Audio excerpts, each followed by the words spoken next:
Mitchell, visited LIS. It was such an honor to have him visit us on campus, and his message was very appropriate as he talked about careers and following our dreams. If you missed the TOK-TKO presentation last week, then plan to attend it next year. Ms. Wilson, Mr. Lowry, and Ms. Blanchet are all so proud of the work that the IB2 students put into this presentation. Map tests will begin this week from years 7 to 9. The test will take place in the primary computer lab. And Friday is UN Day. Come dressed in your clothing from your home nation and be prepared to march with your country in the Parade of Nations. Also, make sure your family contributes to the luncheon and prepares one of the best treats from your homeland. Our Lady Bucks only have one loss in volleyball and are playing a very important match tomorrow at 3:45 at the St. George's Gym. So make sure to come on out and support them. Next week is fall break, and we will return back to school on October 27th.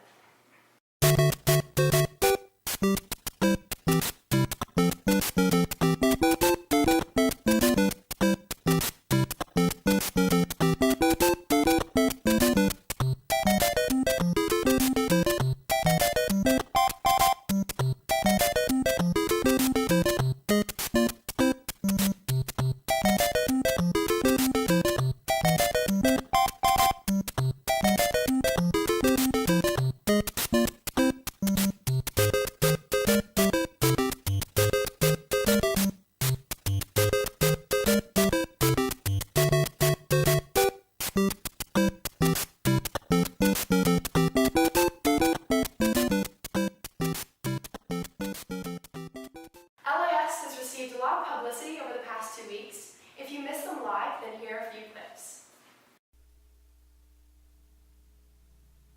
Welcome back. Students of the Lucaya International School getting an opportunity of a lifetime. They recently returned from the 69th session of the United Nations General Assembly in New York. These top students say it was an experience that gave them new insight on international affairs. Megan Shepard reports. Coach for the Model United Nations team, Cheryl Jennings Blanchet, says it was an eye-opening experience for the students. She believes all students should have an opportunity to visit the sessions at least once. Members of the LIS group were afforded the trip by the Ministry of Foreign Affairs along with the Rotary Club.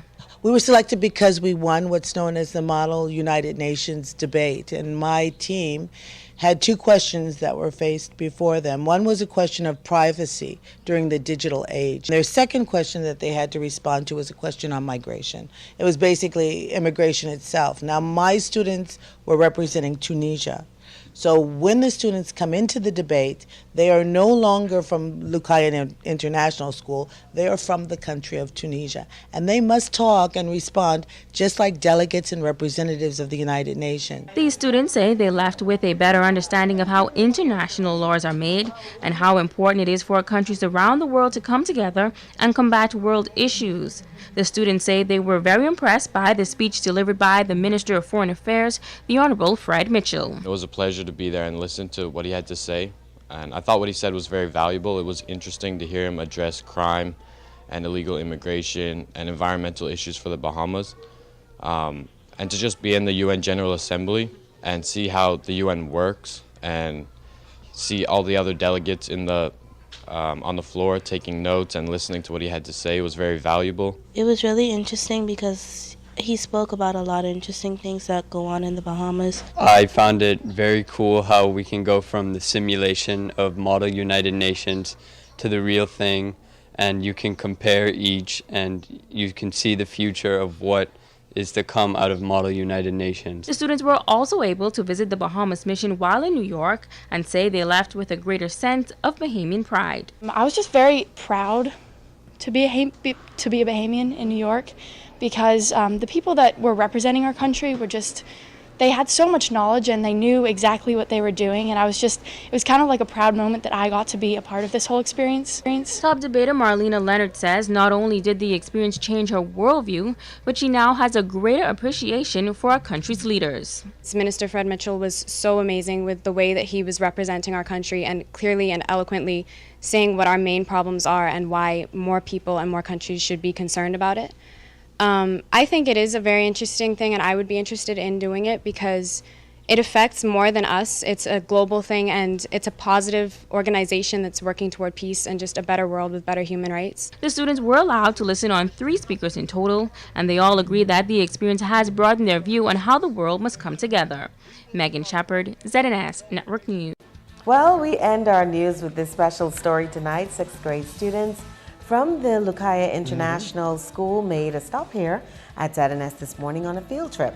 Some 20 students were taken on a tour of the facility and were able to see firsthand what goes on behind the scenes. Take a look. In school, we've been learning about communication. I learned about sign language. I learned about sign language. I learned about satellites, and I learned about sign language. In fact, we are here at ZNS today because it's a form of communication. It communicates news to people all over Grand Bahama. How did you have fun with the radio, and what did you do? I liked hearing what everybody said. And Madison? I liked saying what we liked and what school we go to. So, Eloise, can you tell us about LIS? Yeah, it stands for Lucaya International School. It's on Midshipman and it's really fun. Me and my class came here to learn about communication on a field trip. Hi, my name is David and I'm reporting here from ZNS. Everybody there. Hi. Hi, Mommy. Hi, Daddy. Well, move over, Rick. Give that man a job. Certainly our future leaders. And that's our Northern edition tonight on behalf of the entire team. I'm Ricardo Lightborn on the way out. I'm Sabrina Brown staying right here. That's a look at news tonight. Thank you for joining us. Good night. Hi, I'm Peter and I'll be giving the weather this week. Today, we have a chance of a thunderstorm occurring in the area and it will be partly cloudy, but overall a warm temperature throughout the day. The high is projected to be about 84 degrees with a low of 82 degrees. The chance of rain is 44%. Tomorrow, there's also a chance of a thunderstorm occurring in the area. And it will also be cloudy in the afternoon, but again, a warm temperature throughout the day. The high is projected to be about 84 degrees with a low of 82 degrees. The chance of rain is 61%. On Thursday, there's also a chance of a thunderstorm occurring in the area, as well with some clouds present in the morning, but again, an overall warm temperature throughout the day. The high is projected to be about 82 degrees with a low of 80 degrees.